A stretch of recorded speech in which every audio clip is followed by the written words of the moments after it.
Hello दोस्तों, मेरा नाम है डालचंद और आप देख रहे हैं पाथमेकर यूट्यूब चैनल। दोस्तों आज हम क्लास 10th का चैप्टर नंबर फर्स्ट जो कि रियल नंबर्स है, आज हम वो डिस्कस करने वाले हैं। तो चलिए शुरू करते हैं। सबसे पहले रियल नंबर्स क्या होते हैं ये हमने आपको बताया था। रियल नंबर्स क्या होते हैं, अगर आपने हमारा नंबर सिस्टम वाला वीडियो नहीं देखा है तो आप उसे देख सकते हैं। तो चलिए शुरू करते हैं अब हम इसे। तो रियल नंबर्स होते क्या हैं ये तो हम चले जानते, लेकिन एक बार फिर भी क्विक रिवीजन कर लेते हैं। रियल नंबर्स में दोस्तों दो नंबर शामिल होते हैं, रैशनल नंबर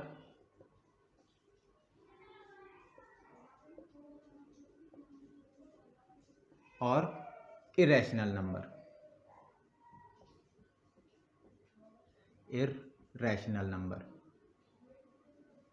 जिसे हिंदी में मैं परिमेय संख्या बोलता हूं, परिमेय संख्या, और इसे कहता हूं अपरिमेय संख्या। अपरिमेय संख्या इसे मैं p/q फॉर्म में लिख सकता हूँ। रैशनल नंबर वो नंबर होते हैं जिन्हें p/q फॉर्म में लिखा जा सकता है, और इरेशनल नंबर को p/q फॉर्म में नहीं लिखा जा सकता। दोस्तों अब हमने जो रैशनल नंबर जो इरेशनल नंबर पढ़ा, अब हम आगे पढ़ते हैं यूक्लिड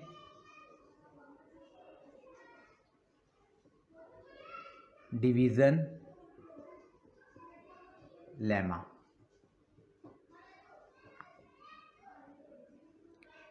यूक्लिड डिवीजन लेमा, देखिए दोस्तों, यूक्लिड डिवीजन लेमा क्या होता है। लेमा हम जो है वेल डिफाइंड स्टेप्स को कहते हैं जिससे हमारा कोई क्वेश्चन सॉल्व होता है। वेल डिफाइंड स्टेप्स होते हैं लेमा के अंदर, और वो कौन से स्टेप्स होते हैं दोस्तों? डिविजन्स के स्टेप्स होते हैं किसके, और वो जो लेमा है वो किसने दिया है? यूक्लिड ने दिया है, इसलिए हम उसे जो यूक्लिड डिवीजन लेमा कहते हैं। दोस्तों ये यूक्लिड डिवीजन लेमा है, हम इसको इस तरीके से दर्शाते हैं।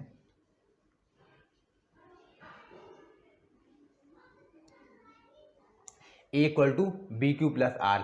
ये स्टेप्स होते हैं, हर बार यही स्टेप्स इस्तेमाल होते हैं, और जो लिखा जाता है इसे, हम इसे जो बोलते हैं यूक्लिड डिवीजन एल्गोरिथम।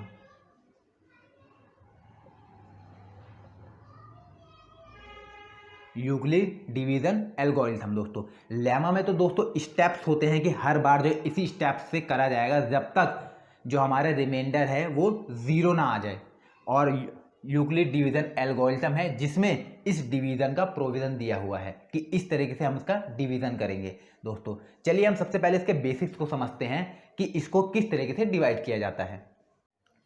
देखिए दोस्तों, हम जो है जब कभी किसी भी नंबर को, जैसे हम यहाँ पे ले लेते हैं 5, अगर मैं इसे 2 से डिवाइड करता हूँ तो इसका पहाड़ा 2 दूनी 4, और ये रिमाइंडर कितना आ जाता है दोस्तों? 1। क्या आ जाता है रिमाइंडर दोस्तों? 1 आ जाता है। इसे मैं रिमाइंडर कहता हूँ दोस्तों, रिमाइंडर। क्या कहता हूँ दोस्तों? रिमाइंडर कहता हूँ। रिमाइंडर जिसे हिंदी में बोलते हैं शेषफल। ये हमारा दोस्तों होता है क्वोशिएंट। क्वोशिएंट होता है जिसे मैं भागफल बोलता हूँ। ये होता है दोस्तों डिवाइज़र, जिसे मैं भाजक बोलता हूँ। और ये होता है दोस्तों, इधर लिख देता हूँ, डिविडेंड, जिसे मैं हिंदी में भाज्य कहता हूँ। तो दोस्तों मुझे अगर ये नंबर लाना है डिविडेंड, तो मैं दोस्तों कैसे करता हूँ? डिवाइज़र इंटू क्वोशिएंट, यानी दोस्तों मैं डिवाइज़र को क्वोशिएंट से मल्टीप्लाई करता हूँ और प्लस रिमाइंडर।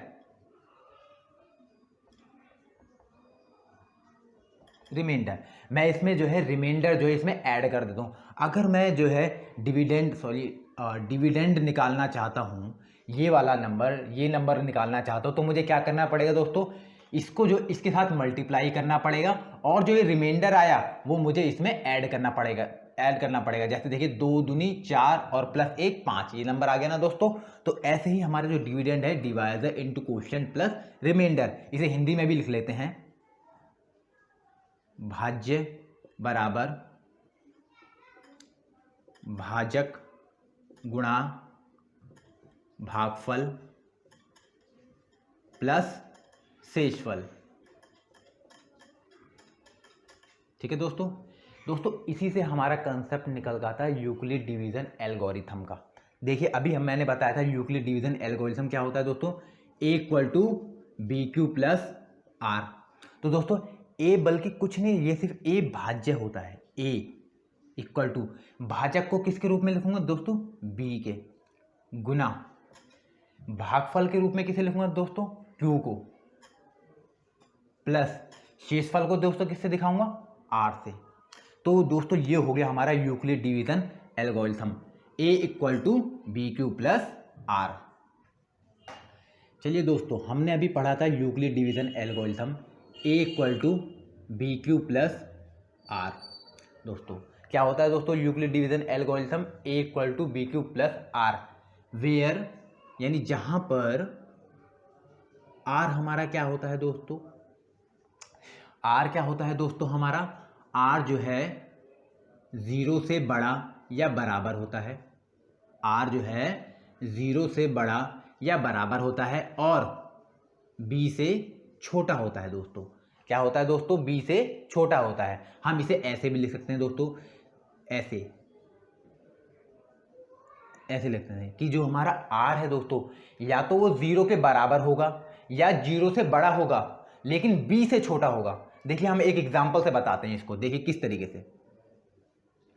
जैसे मैं अभी पुराना वाला एग्जांपल ही लेता हूं, जैसे ये 5 है और ये 2 है, 2 दूनी 4। अब मैं यहां रुक जाऊंगा 1।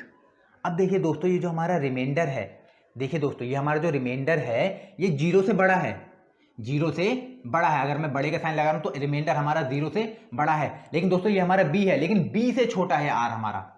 दोस्तों देखिए b से छोटा है हमारा। और अगर मैं अब जो इसका एक दूसरा एग्जांपल लेता हूं, जैसे अब मैं ले लूं ये वाला एग्जांपल, अगर मैं 14 कर दूं और यहाँ 7 से डिवाइड करूं इसे, 7 दूनी 14। तो अब देखिए दोस्तों, अब यहाँ पे रिमाइंडर क्या आ गया दोस्तों, रिमाइंडर यहाँ पे क्या आ गया, 0। यानी अब मेरा रिमाइंडर जो है r 0 के बराबर हो सकता है, यानी ये वाला बराबर हो सकता है, और b से तो छोटा ही है मेरा रिमाइंडर, तो इसलिए मैंने इसे b से छोटा रख दिया। अब दोस्तों इसकी एप्लीकेशन आती है कि यूक्लिड डिवीजन एल्गोरिथम का उपयोग करते कहां पर हैं दोस्तों, तो यूक्लिड डिवीजन एल्गोरिथम का उपयोग एचसीएफ निकालने के लिए करते हैं। देखिए दोस्तों यूक्लिड डिवीजन एल्गोरिथम हम बार बार इसे याद करने की कोशिश करेंगे, इसे बार बार बोल के, A equal to B Q plus R. दोस्तों इसकी एप्लीकेशन ये है कि ये अप्लाई कहां पर होता है दोस्तों, तो ये अप्लाई होता है हमेशा एचसीएफ निकालने के लिए। क्या, किस लिए दोस्तों, एचसीएफ निकालने के लिए। एचसीएफ को हिंदी में बोलते हैं महत्तम समापवर्तीय,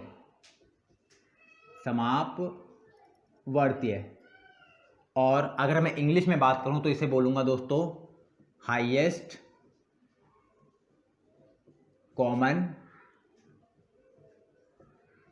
फैक्टर, हाईएस्ट कॉमन फैक्टर। तो दोस्तों अब हमें क्या करना है, अब हमें ज्ञात करना है या हमें सीखना है कि एचसीएफ क्या होता है, और इसका एक और इसका जो साथ में इस्तेमाल होता है वो होता है एलसीएम।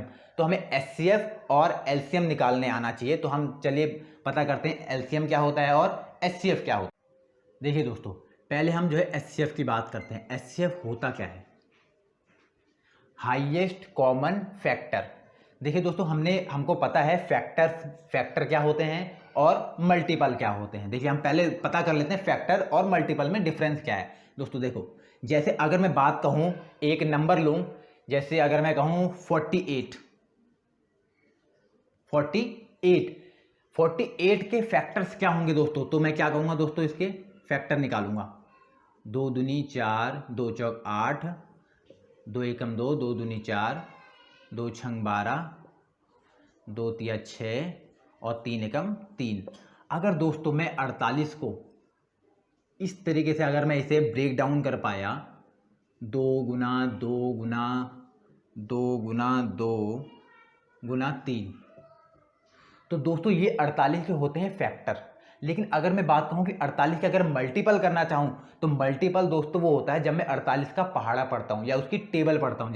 जैसे 48 का अगर मल्टीपल होगा तो पहला मल्टीपल क्या होगा दोस्तों, खुद 48 होगा। 48 एकम 48, 48 दूनी 96, 48 दिया 3 अट्ठे 24, 3 चौक 3 अट्ठे 24, 3 चौक 12 और 2 14, 48 दिया 144 और 48 चौके 4 अट्ठे 32, 4 चौक 16 और 3 19। तो दोस्तों ये 48 के मल्टीपल हो गए। क्यों? क्योंकि 48 के टेबल में आते हैं, तो ये 48 के मल्टीपल हो गए और ये 48 के फैक्टर हो गए, यानी गुणनखंड कहते हैं दोस्तों। इसे क्या कहते हैं दोस्तों? इसे अगर मैं इसकी बात करूं तो इसे कहते हैं गुणनखंड। गुणनखंड इंग्लिश में बोलते हैं दोस्तों इसे फैक्टर।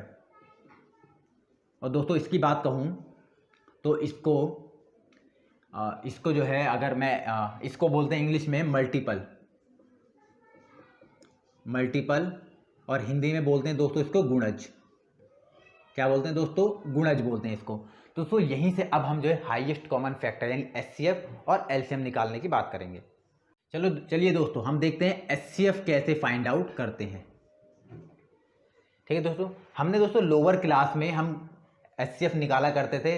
अब किसी को याद होगा या नहीं, लेकिन मैं दोबारा बता देता हूं कि डिवीजन मेथड से एचसीएफ कैसे निकालते हैं। देखिए अगर मैं बात करूं जैसे मुझे 56 और 48 का एचसीएफ निकालना है दोस्तों। क्या निकालना है दोस्तों? एचसीएफ निकालना है। तो मैं क्या करूंगा कि जो मेरा बड़ा वाला नंबर है, बड़ा वाला नंबर दोस्तों ये 56 है, 48 से बड़ा है, तो मैं क्या करूंगा कि इसको जो है डिवाइड के अंदर लूंगा। 56 को डिवाइड के अंदर लूंगा दोस्तों, जो कि क्या होगा हमारा डिविडेंड होगा और ये हमारा होगा डिवाइजर बन जाएगा दोस्तों। जब मैं इसको इससे डिवाइड करूंगा तो ये क्या 48 बन जा 48। जब मैं इसे घटाऊंगा 16 में से 8 गए 8, यहाँ 0। अब दोस्तों जो मेरा डिवाइजर हुआ करता था दोस्तों, अब यहाँ पे आके मेरा क्या बन जाएगा दोस्तों? डिविडेंड बन जाएगा। या ये चीज़ मैं यहाँ उतार दूंगा ये नंबर। तो अब इसे करूँगा 8 छिंग 48 और ये मेरा कट जाएगा। जब ये पूरा कट जाएगा तो जो मेरा इधर ये जो डिवाइज़र है दोस्तों, यही डिवाइज़र मेरा एचसीएफ कहलाएगा। इन दोनों नंबर्स का क्या कहलाएगा दोस्तों? इन दोनों नंबर का एचसीएफ कहलाएगा दोस्तों। तो अब मैं इसको यूक्लिड डिवीजन एल्गोरिथम से करने की कोशिश करूंगा कि हम इसे कैसे करेंगे। और सबसे पहले हम इसे इस तरीके से भी कर सकते हैं दोस्तों। देखिए प्राइम फैक्टराइजेशन मेथड, ये दोस्तों ये डिवीजन मेथड होता है। हम जो प्राइम फैक्टराइजेशन मेथड से भी करने की कोशिश करेंगे दोस्तों। जैसे एचसीएफ निकालना होता है हमें, तो पहले हम 56 इसके फैक्टर करते हैं। क्या इसके फैक्टर होंगे दोस्तों? 7 अट्ठे 56। और अगर मैं 48 की बात करूं दोस्तों तो इसका होगा दोस्तों 8 छिंग 48। अब देखिए दोस्तों, अब नाम से ही जैसा सजेस्ट होता हाईएस्ट कॉमन फैक्टर, यानी महत्तम समापवर्ती, यानी हाईएस्ट होना चाहिए और दोनों में कॉमन होना चाहिए और वो फैक्टर होना चाहिए। तो देखिए दोनों फैक्टर लिखे हैं, 56 के ही फैक्टर हैं, 48 के ही फैक्टर हैं। हाईएस्ट कौन सा है दोस्तों? इसमें 8 है, कॉमन भी है दोनों में और फैक्टर भी है और हाईएस्ट है। तो इसलिए हमारा एचसीएफ इसमें क्या हो गया दोस्तों? 8 हो गया दोस्तों। तो दोस्तों हमने जो एचसीएफ जो एक डिवीजन मेथड से देखा कि कैसे होता है, और ये होता है दोस्तों प्राइम फैक्टराइजेशन मेथड।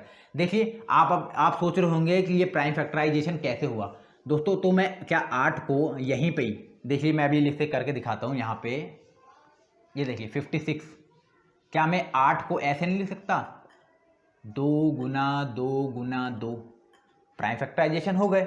और फिर 48 को क्या मैं ऐसे लिख सकता? 2 गुना 2 गुना 2 गुना 2 गुना 3। ठीक है दोस्तों। अब देखिए दोस्तों इसमें कॉमन क्या क्या है दोस्तों? ये देखिए ये 1 2 कॉमन है, ये दूसरा 2 कॉमन है, ये तीसरा 2 कॉमन है। अब मैं इन दोनों कॉमनों को, इन तीनों कॉमनों को मैंने निकाल लिया एक बार। 2 दूनी 4 दूनी 8। तो दोस्तों ये एचसीएफ ऐसे भी आ गया दोस्तों। देखिए दोस्तों अब हम जो है इन दोनों नंबर का एचसीएफ जो है यूक्लिड डिवीजन एल्गोरिथम से निकालने की कोशिश करेंगे। देखिए कैसे निकलते हैं। देखिए पहले, सबसे पहले कभी भी अगर मैं यूक्लिड डिवीजन एल्गोरिथम से एचसीएफ निकालता हूं तो सबसे पहले मैं क्या देखता हूं दोस्तों, इसमें से बड़ा नंबर कौन सा है। तो देखिए जो भी बड़ा नंबर होगा, 56 बड़ा है किससे, 48 से। जो भी बड़ा नंबर होगा दोस्तों मैं हमेशा उसे कहूंगा ये ए है, मैं उसे हमेशा ए से रिप्रेजेंट करूंगा। और जो छोटा नंबर है दोस्तों मैं हमेशा उसे बी से रिप्रेजेंट करूंगा। और हमारा जो यूक्लिड डिवीजन एल्गोरिथम होता है वो होता है A equal to B Q plus R. अब मैं इसमें इसे रखूंगा A equal to B Q plus R. A क्या है दोस्तों, 56, 40, बी क्या क्या है 48। अब दोस्तों क्या होता है कि मैं 48 की टेबल पढ़ता हूं ताकि 56 से ज़्यादा ना हो, या 56 बार में पढ़ता हूं कि 56 से ज़्यादा ना हो। तो 48 बन जा 48। तो शेषफल कितना बचेगा दोस्तों, रिमाइंडर कितना बचेगा, रिमाइंडर बचेगा दोस्तों 8। देखिए कैसे,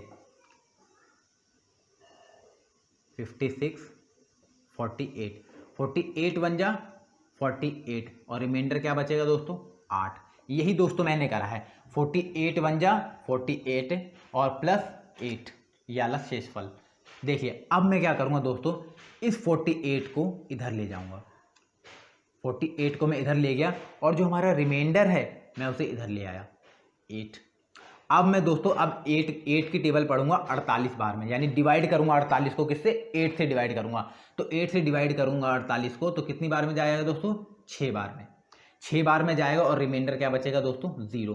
देखिए दोस्तों जैसे यहाँ पर हम डिवाइड में करते थे डिवीजन मेथड में, अब मैं 48 को यहाँ उतार लेता था तो 8 को 8 छिंग 48 और रिमाइंडर क्या होता था दोस्तों मेरा 0। दोस्तों वही सेम चीज़ मैंने यहाँ रखी है। तो अब हमारा एचसीएफ क्या होगा दोस्तों, ये होगा हमारा एचसीएफ।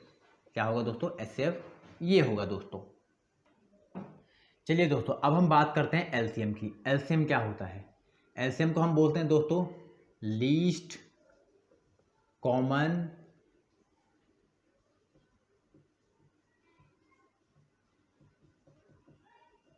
मल्टीपल, यानी लघुत्तम समापवर्तक, लघुत्तम समापवर्तक। दोस्तों अभी हमने मल्टीपल्स की बात करी थी। मल्टीपल्स क्या होता है, जैसे 2 का मल्टीपल होगा 4, 2 का मल्टीपल क्या होगा दोस्तों 4 होगा, 6 होगा, 8 होगा, 10 होगा, क्योंकि ये 2 के पहाड़े में आता है, यानी 2 के पहाड़े में जो भी आता है वो 2 का मल्टीपल है। अब दोस्तों मैं बात करूँ 3 का मल्टीपल क्या है, तो 3 के पहाड़े में जो चीज़ है तो वो उसका मल्टीपल है।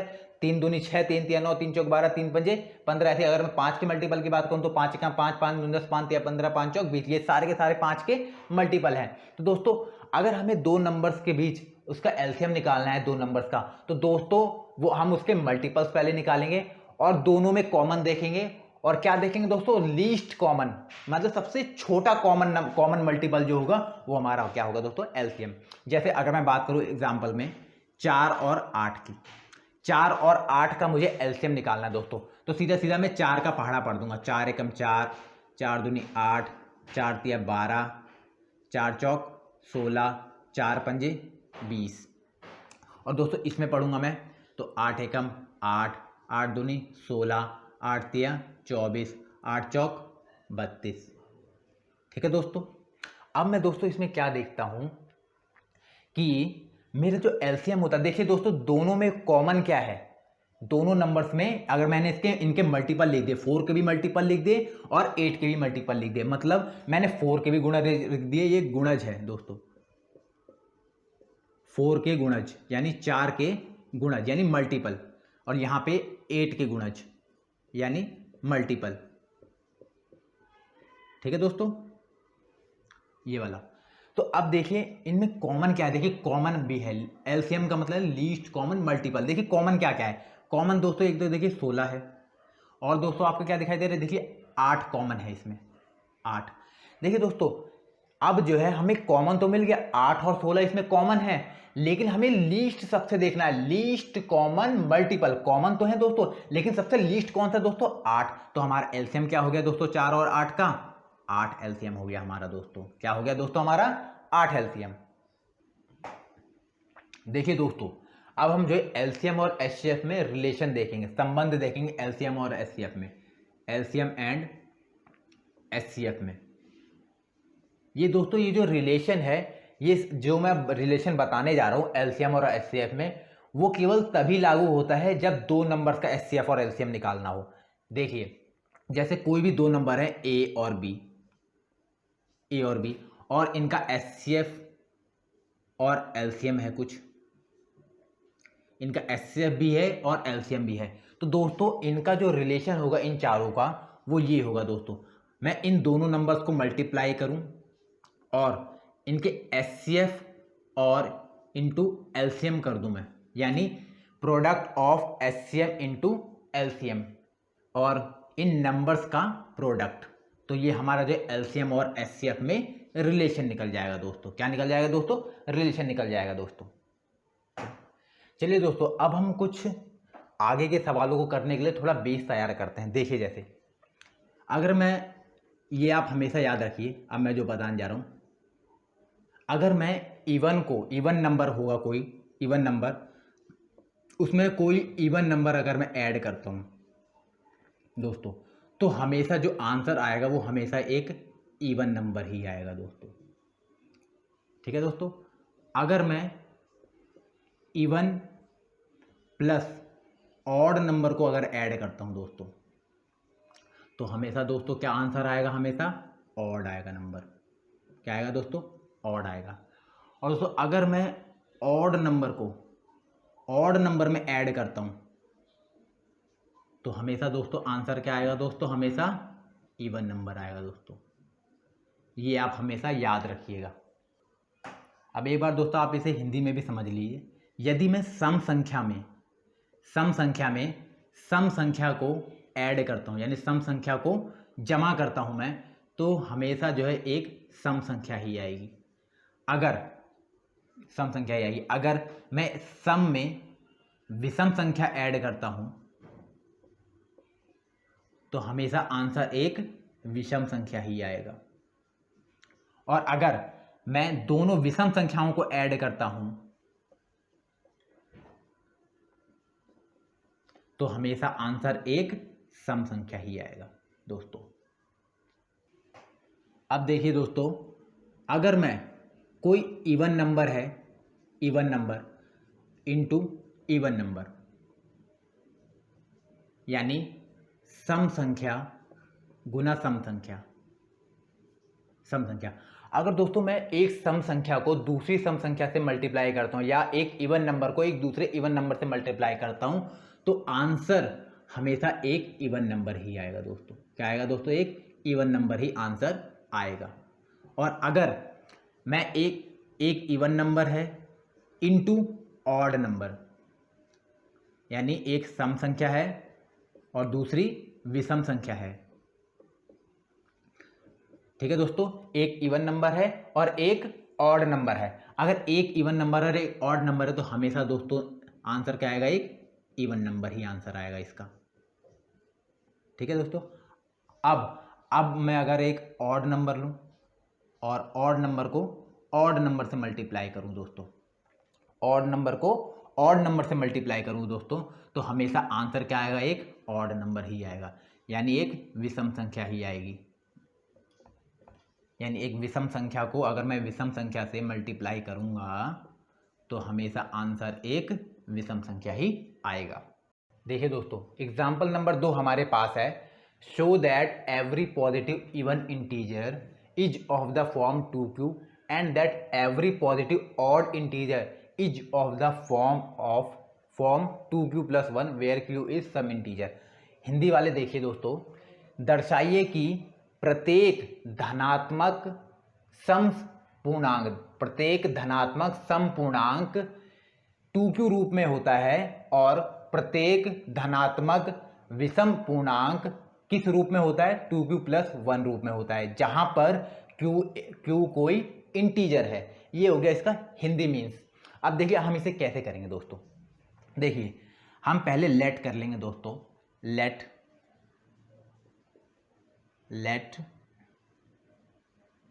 a be an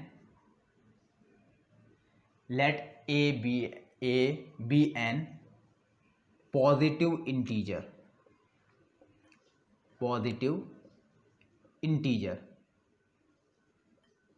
ठीक है दोस्तों, let A B N positive integer and B equal to 2, क्योंकि हम दोस्तों देखते हैं कि जो हमारा 2q है या 2q+1 है, ये हमेशा bq प्लस r की फॉर्म में, bq अगर मैं +0 लगा दूं तो इस पर कोई फर्क नहीं पड़ेगा दोस्तों। तो इसीलिए एंड b इक्वल टू 2, अगर दोस्तों b इक्वल टू 2 है तो r हमारे क्या क्या हो सकते हैं, यानी रिमाइंडर हमारे क्या क्या हो सकते हैं दोस्तों। तो रिमाइंडर हमारा दोस्तों r हो सकता है, रिमाइंडर हमारा 0 हो सकता है, 1 हो सकता है, सिर्फ ये 2 ही हो सकता है, क्योंकि 2 से छोटा होना चाहिए रिमाइंडर दोस्तों। 0 भी हो सकता है और 2 से छोटा जो है 1 भी हो सकता है, इसलिए हमारे रिमाइंडर दोस्तों 0 और 1 हो सकते हैं दोस्तों। अब देखिए a equal to 2q plus 0, क्योंकि अगर यदि हम r की जगह पे जब मैं r बराबर 0 रखता हूं तो a equal to 2q plus 0 हो जाएगा, क्योंकि यूक्लिड डिवीजन एल्गोरिथम से, यहां आप लिख लेंगे यूक्लिड डिवीजन एल्गोरिथम से, फ्रॉम यूक्लिड डिवीजन एल्गोरिथम दोस्तों, ठीक है दोस्तों। अब दूसरा अगर मैं देखता हूं तो a equal to 2q plus 1 होगा दोस्तों, होगा ना दोस्तों, 2q प्लस 1 होगा दोस्तों, ठीक है दोस्तों। अब देखिए, अब मैं इसमें दिखाता हूं जहां पर r इक्वल टू 1, ठीक है दोस्तों। हमें दर्शाना था कि जो पॉजिटिव इवन इंटीजर है वो 2q प्लस 0 या 2q फॉर्म में, इसे भी अगर हम 0 हटा दें तो कोई फर्क नहीं पड़ेगा, और अगर मैं ऑड इंटीजर की बात हूँ a equal to 2q plus 1 के फॉर्म में होगा। अब देखिए दोस्तों, यहाँ पे क्या है दोस्तों, एक 2 है, यानी हमारा क्या है, एक इवन नंबर है दोस्तों, इवन नंबर है दोस्तों। अगर मैं इवन नंबर की 2 एक इवन नंबर है, अगर मैं इवन नंबर की यहाँ चाहे ऑड हो चाहे इवन हो, तो देखिए इधर देखिए आप थोड़ा, इवन मैंने अभी क्या करवाया था, even into even equal to even number, और इवन इंटू ऑड क्या था दोस्तों, ये भी एक इवन नंबर था दोस्तों। तो दोस्तों Q की वैल्यू चाहे ऑड हो चाहे इवन हो, क्योंकि 2 तो हमारा इवन है, ये तो कंफर्म है, लेकिन Q की वैल्यू इवन भी हो सकती, ऑड भी हो सकती है, इन दोनों के अलावा और कुछ हो सकती है दोस्तों, कुछ नहीं हो सकती, यानी या तो इवन हो सकती है या तो ऑड हो सकती है दोस्तों। अगर कोई भी नंबर हो, नंबर आना है इवन ही आना है दोस्तों, क्या आना है दोस्तों, हमेशा इवन ही आना है नंबर। और यदि इवन में मैं एक ऑड नंबर, क्योंकि 1 क्या है हमारा दोस्तों, एक ऑड नंबर, देखिए even plus odd, even plus odd हमेशा दोस्तों क्या होता है, एक ऑड नंबर। अगर ये पूरा इवन नंबर हो गया दोस्तों, तो इवन में अगर मैं एक ऑड नंबर जोड़ता हूं तो दोस्तों ये पूरा नंबर कौन सा हो जाता है दोस्तों, एक ऑड नंबर हो जाता है, नहीं हो जाता, ऑड नंबर हो जाता है, और वो भी कौन सा, पॉजिटिव ऑड इंटीजर। तो दोस्तों 2q प्लस 1 जो है एक पॉजिटिव ऑड इंटीजर है। और अगर मैं इसकी बात करूं दोस्तों, ये तो मेरा दोस्तों इवन नंबर हो गया, इवन नंबर में अगर 0 ऐड करूंगा तो दोस्तों ये इवन इंटीजर ही तो होगा दोस्तों, इवन इंटीजर ही होगा दोस्तों। तो वही अब मैंने क्या ये दर्शाया नहीं कि जो हमारा पॉजिटिव इवन इंटीजर है वो 2q फॉर्म में होगा, और हमारा जो पॉजिटिव ऑड इंटीजर है वो 2q प्लस 1 फॉर्म में होगा दोस्तों। तो दोस्तों आज की वीडियो में बस इतना ही, नेक्स्ट वीडियोज़ में हम इस चैप्टर से और भी क्वेश्चन लगाएंगे दोस्तों। अगर हमारी ये वीडियो आपको पसंद आई हो तो आप इस वीडियोस को लाइक करिए, शेयर कीजिए और चैनल को सब्सक्राइब कीजिए, और हाँ, बेल आइकन को दबाना ना भूलें, ताकि हमारे द्वारा जो भी चैनल पे कोई नई चीज़ डाली जाती है आप उसे सबसे पहले एक्सेस कर पाएँ उस वीडियोस को। तो थैंक यू।